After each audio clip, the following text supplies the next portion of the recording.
What's up, everyone? Welcome into another episode of Locked On Bucks. Camille Davis is alongside me, and we're going to continue to wrap up the preseason and look ahead. Giannis spoke after the game, and he said that there's absolutely no panic within the Bucks locker room after an 0-5 preseason. But I've taken some time to look at the numbers across preseason and some of the big differences from last regular season, irrespective of the obvious knowledge that the lineups weren't exactly the same. But we're going to get into that a little bit more and continue to assess the panic meter when it comes to the Bucks. So let's get started. You are Locked On Bucks, your daily Milwaukee Bucks podcast, part of the Locked On Podcast Network, your team every day. Welcome to Locked On Bucks. I'm your host, Kane Pittman. You can see and hear me on the show Monday to Friday, and also find my work over at ESPN. And alongside me to wrap up the week this time from also the Technical Foul podcast, but on this podcast, minimum one time a week. It is Camille Davis, a fan favorite, it's fair to say. We thank you for making Locked On Bucks your first listen or watch of every day. And if you haven't subscribed yet, you should go ahead and do so, because the season is only a week away, and that's when the real interesting stuff starts, particularly for this Bucks team, looking to get things going early here, despite perhaps a couple of key players not going to be on the floor. Today's episode is brought to you by BetOnline.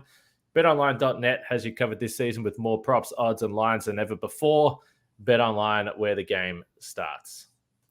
All right, Camille, let's just cut straight to the chase. So it's been interesting looking at some of the YouTube comments overnight, because I think there was a decent split of people that were saying, relax, it doesn't mean anything, compared with people that were saying, fire Bud, this team stinks, the era's over, John Horst made a huge mistake with this roster. So I think that there's a nice balance, which is what we like to see. Everyone reacts different to these types of things.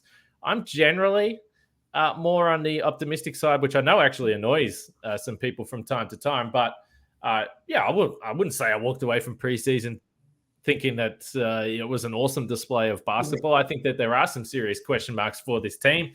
But Giannis himself said, not too worried. It's a preseason. No one remembers preseason. So where do you fit on that scale of things? Personally, I am more in agreement with what Giannis was talking about, because if you were to ask me how the Bucks have fared in the preseason during the Bud era, I'd be like, I do not know. I cannot recall. I do not remember. What I remember is how the seasons themselves played out. So preseason in itself, like, I can understand if there are fans who are worried or concerned. I would guess that a lot of those fans who are worried and concerned about the preseason might be some of the same folks who felt as if the Bucks didn't do enough in the offseason, who already had some concerns about what this team makeup looks like, because they're like, hey, I see some glaring holes. I don't think we're as good. I don't think we were just a Chris Middleton away from beating Boston or whatever the case may be. So I could see if there's some overlap between the camp of people who felt as if the offseason moves weren't enough and that the preseason is a sign of things to come. Again, personally, wait and see. A lot of things were happening in this preseason that could affect how the product that we saw on the floor. We didn't really get to see a chance to see our starting lineup, in part because, again, Chris Middleton is hurt.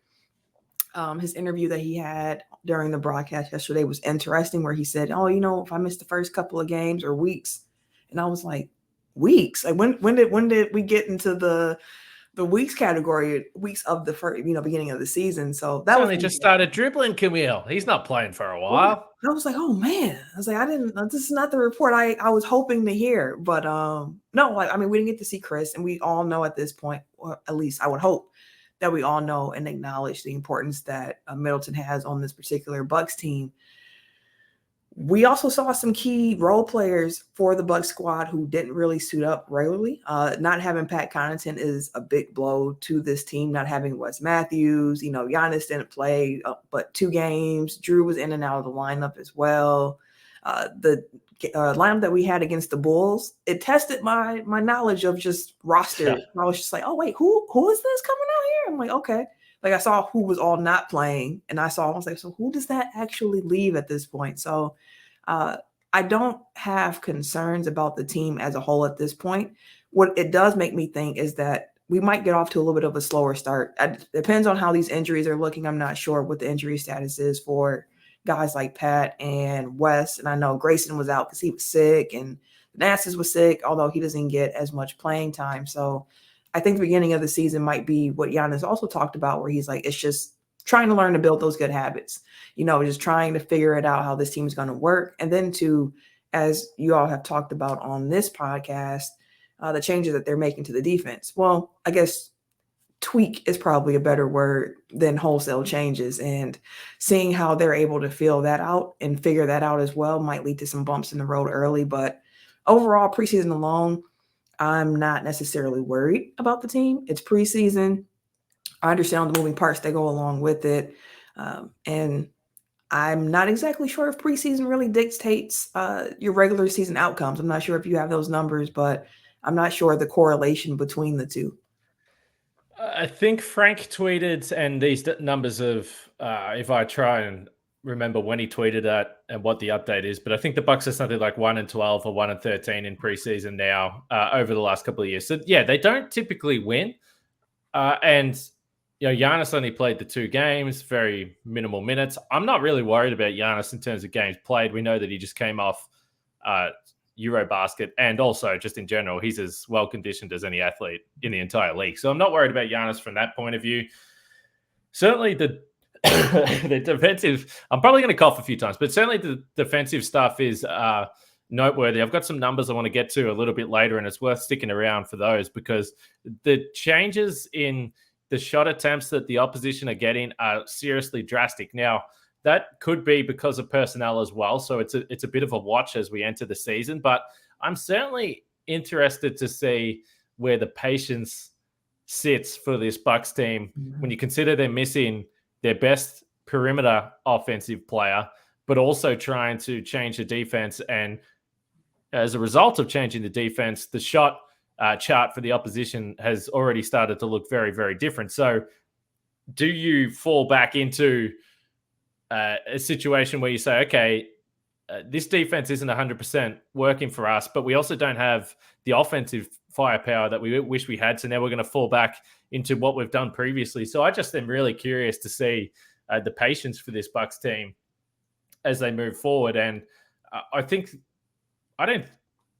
certainly, sometimes me and Frank are on the different ends of the scales, and, how upset we may get about certain things. But I just think that this game in Philadelphia in particular is just a massive unknown for me. I just really do not know what to expect from this team coming into this game on the road. I mentioned last night on the podcast that the game last year against Brooklyn on opening night was just incredibly reassuring. For whatever else was happening in the weeks after that, they lost a bunch of games, but I was like, well, I've seen them play like a team that I think can win the title. But this year's different. There's no emotional bump of getting your rings. You're not at home, and you're on a road against a team that's incredibly motivated because they've gone under or come in under their own expectations for basically my entire adult life. So I think it's just going to be an interesting opening night, and I'm curious to see how the Bucks respond, even if on the outside they say that they're not panicking. Yeah, I mean, and that's fair. I do think that Philly's a team, as you mentioned, that is coming out with a lot to prove.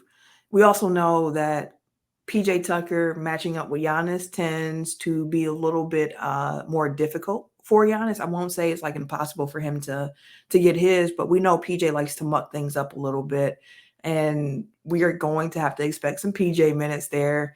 Very curious to see what this Philly team looks like, because I've said before, regular season Philly, I think they're going to be an amazing team, top 3 team in the East easily. Health pending, of course, with anything, predictions of that sort. But Philly should be a great regular season team, because the questions around that team for me always come in the playoffs. Can you actually elevate your game in the playoffs and take that next step? But you give me a team with James Harden and Joel Embiid. You got Maxey, who's coming along there. You got some good role players in Philly now that I feel like fit the actual team a little bit better than what they've had before.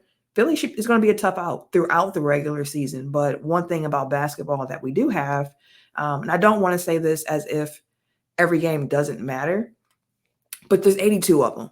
So you have some time to figure things out. You, of course, want to be playing your best basketball. And once we're approaching that March, April, May, June range, you want to really start clicking in that time after All-Star break and all. But there's 82 games. So if the Bucks do happen to lose against Philly for the season opener, all hope is not lost.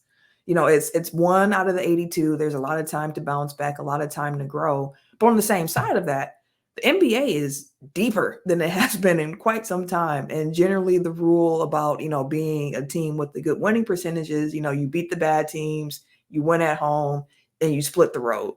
So you don't really have too many, you don't want to dig yourself into a hole given the fact that those bad teams are becoming lesser and lesser.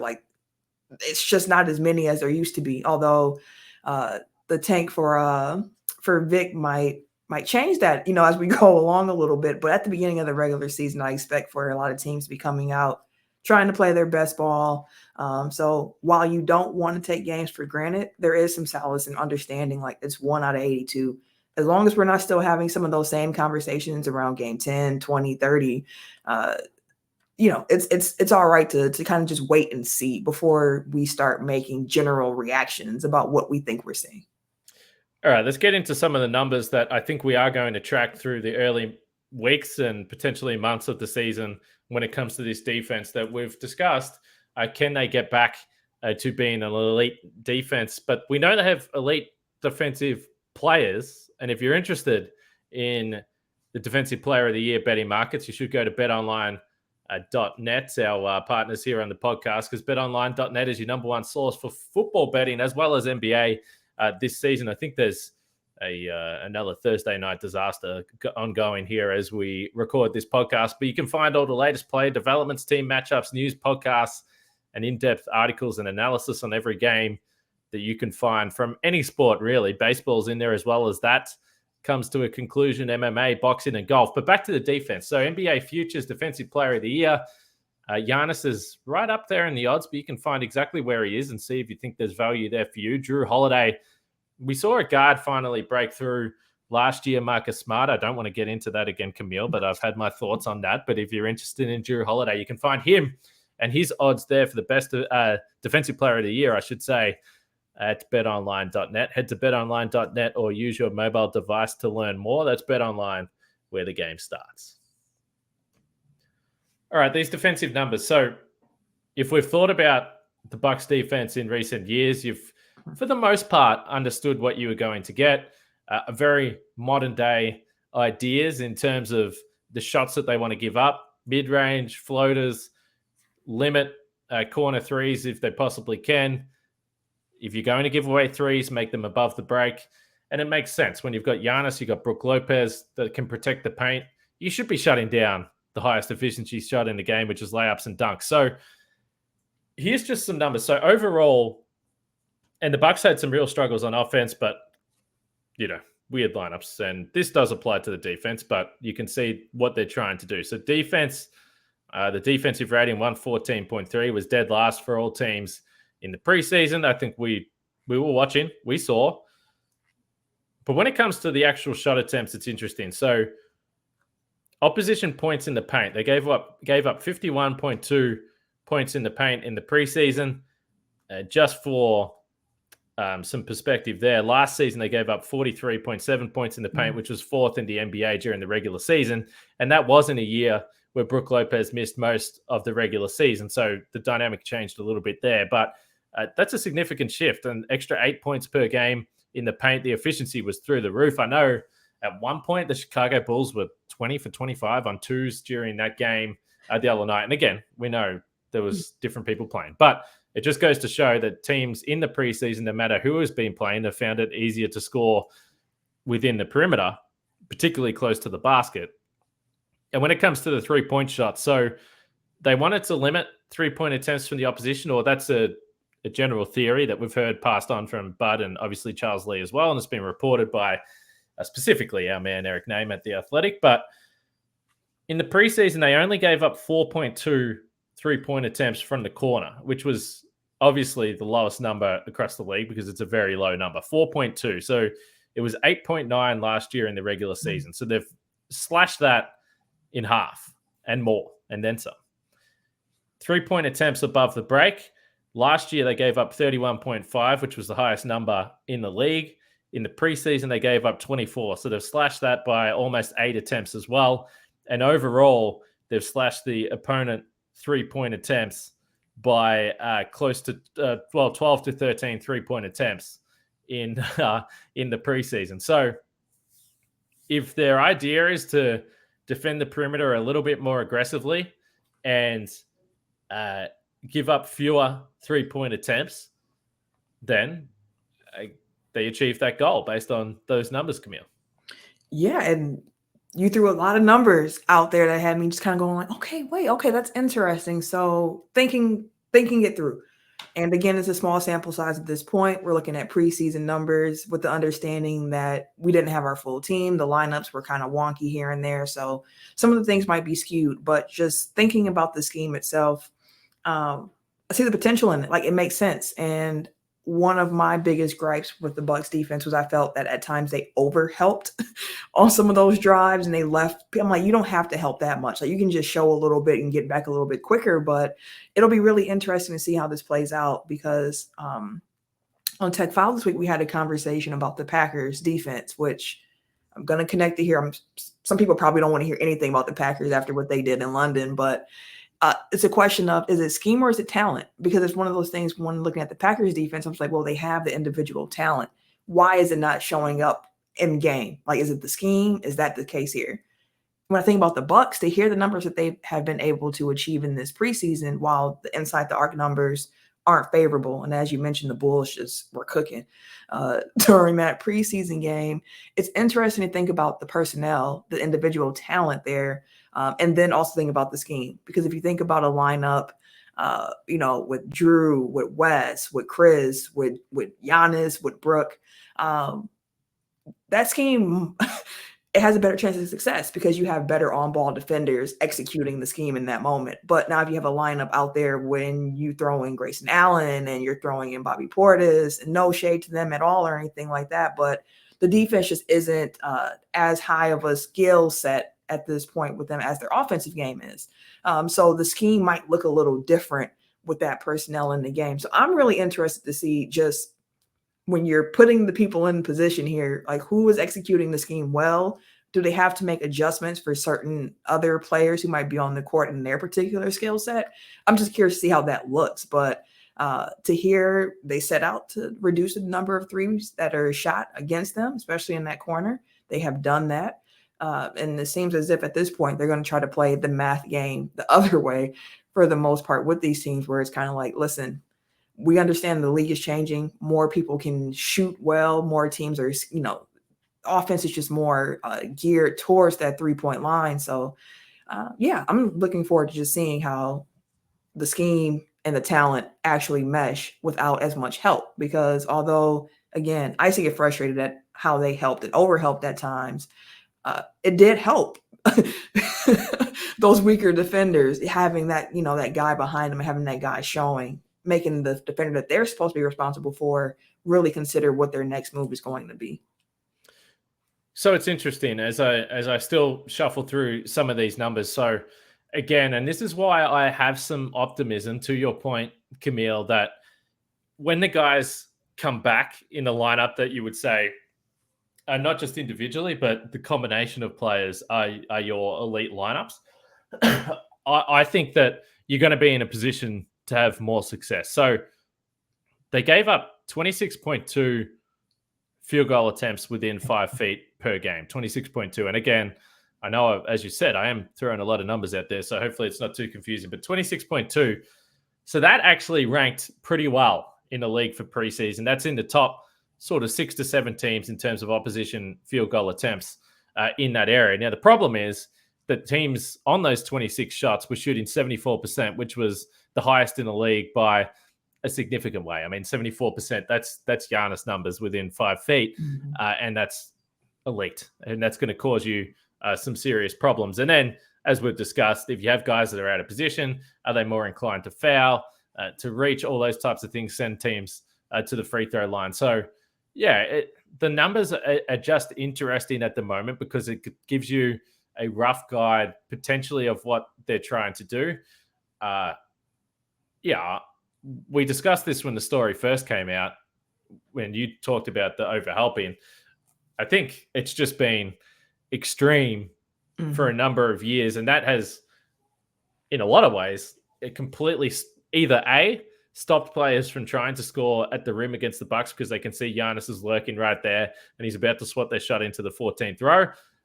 But also, NBA players are pretty smart, Camille. And if they see a guy that's helping that far, one pass to the corner, and then easily it's another swing to the wing, and then generally you're going to get an open look from three. And as we've discussed, most players can shoot it from out there now. So, maybe the addition of some of those players help. But I think that those numbers are something that I'm going to continue to look at through the early part of the season. Yeah, I definitely hope you do. And that's something that's brought up just throughout the season on the podcast, because it will be interesting to track, because we know that Bud loves his defense. He prides himself on putting out teams that, really value that side of the ball. And we saw the Bucks kind of slid a little bit last year. One can call them reasons as to why, with Brook Lopez being out. Others might call them excuses.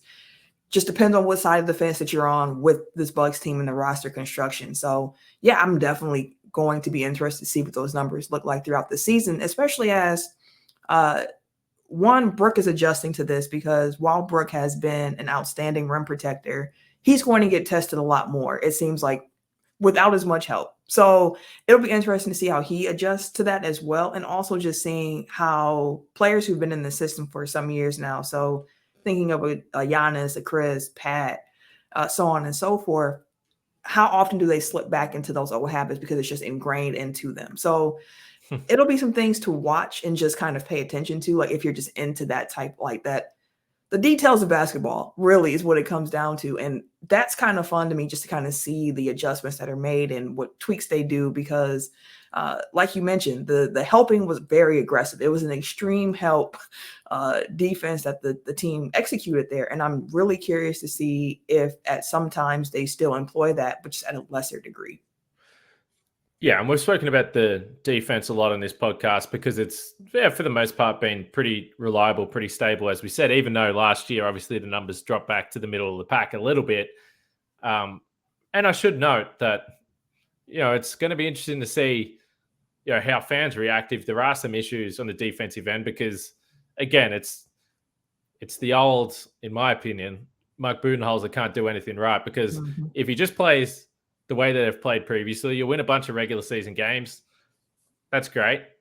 But then you get accused of not experimenting, not trying different things. So, I don't think you can have it both ways. It's just, again, I've said for a long time, this Bucks team, I love the team. I think that they can win a title if everyone's healthy, but they simply can't afford, as we saw last year, to lose one of their top three players, obviously Giannis, but they can't afford to lose Chris or Drew as well. So it's just going to be an interesting start to the season. And I think the final point I wanted to make is just, with Giannis, we've been able to, for so long, and this is, he has carried this team. There's no doubt about that. We know he's the best basketball player in the world, but he's always gotten better and he's come back and there's something added to his game. And you've always marveled at the fact that, geez, what's he going to bring to the table this time? And he doesn't have to bring anything new to the table, and he's still going to average 30 points, 13 rebounds, probably be in the top 2 or 3 for the MVP, potentially Defensive Player of the Year. So he doesn't have to get better, but he always has got better.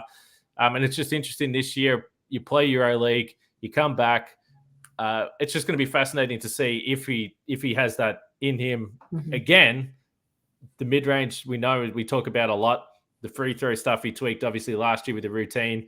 And generally, 70+%, around that 75% mark would be lovely. But, it's just interesting with him, he's, as I said, he's carried this team for so long. Is there anything else that he's going to pull out through this season? Because for so long, it's been something that you just sit back and say, well, Giannis is going to get better. But he's already so good. Can he just continue to get better? Or is his standard just simply MVP level and Defensive Player of the Year and best player in the world? Who knows?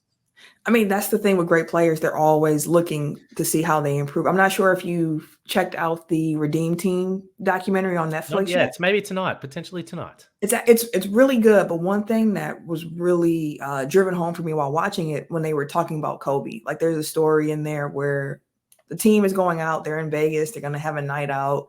They ask Kobe if he wants to come, and he's like, "Nah, I'm all right. I'm gonna go to sleep."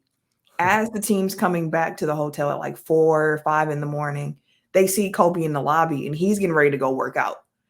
As they're coming back in, and they're all like, "What are you doing?" And he's like, "I'm heading to the gym."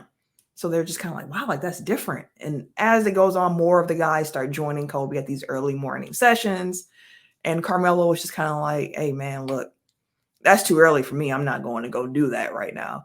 But it just goes to show that like Kobe took every ounce that he had. He had a lot of talent, but he also had that drive and that will and that dedication to improve his craft. Like there was never any contentment with what he already achieved. And you see that in Giannis as well. Like, while Giannis already might be, as you mentioned, a guy who can give you 30 and 13 easy every night, probably like 4 or 5 assists, a couple of blocks steal. He's going to fill up the stat sheet, but it's like, where can he improve at? And we've seen where he's trying to take steps in his game. He's been working on the post game. He's been working on the moving mid-range shots, different mid-range shots. If he can continue to get better in those areas, as well as continue level of dominance that he's had around the restricted area in the paint, like it's just like, maybe he goes from being a guy who giving you 30 a night to giving you 35. Like it's along those margins where it's like he will improve. It's just seeing which part of the game we can actually see that growth in and can kind of go back and track, because there are some people who even last year were saying, oh, he's a terrible mid-range shooter and he passing. And I'm like, he was shooting, I believe, like somewhere a pretty decent percentage from mid-range last year.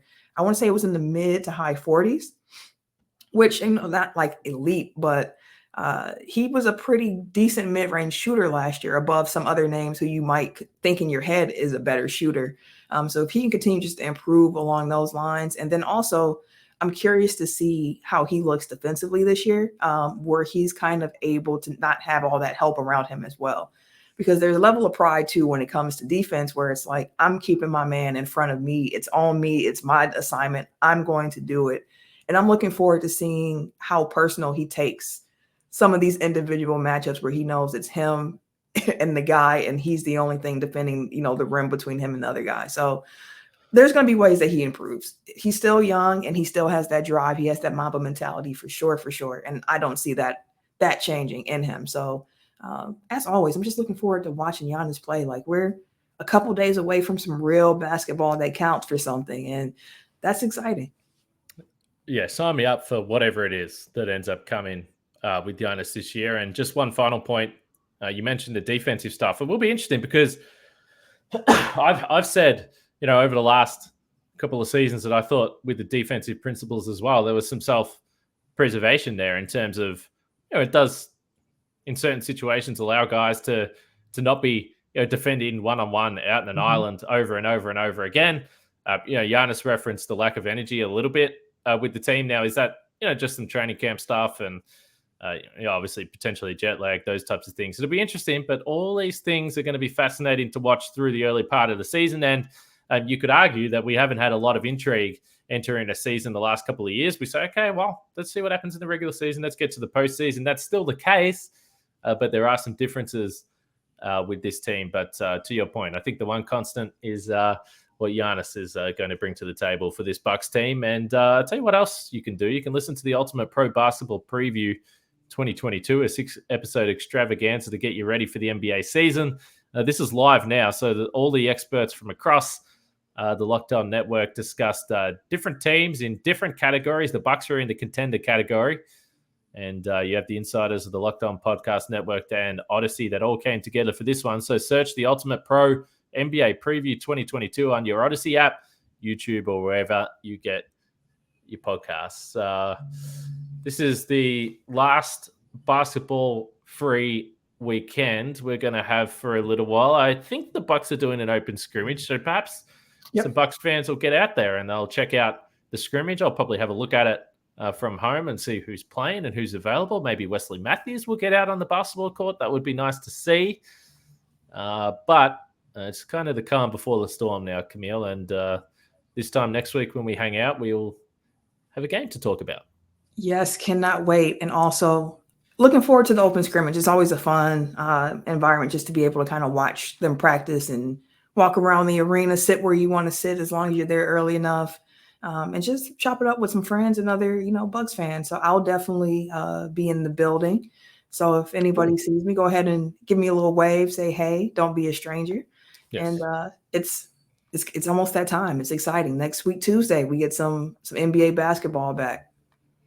Not 100% certain, but I think Camille will be walking around Fiserv Forum with boxes of Built Bars. So get around, and there might be some freebies there. All right, Camille. All the best to you this weekend and the Packers. Hopefully you're smiling early next week, and that goes for all our friends that are Packers fans. I'm not one of them. I don't really have any allegiance to any team, but I just want everyone to be happy. So all the best for your team on the weekend. We'll be back with Locked On Bucks on Monday.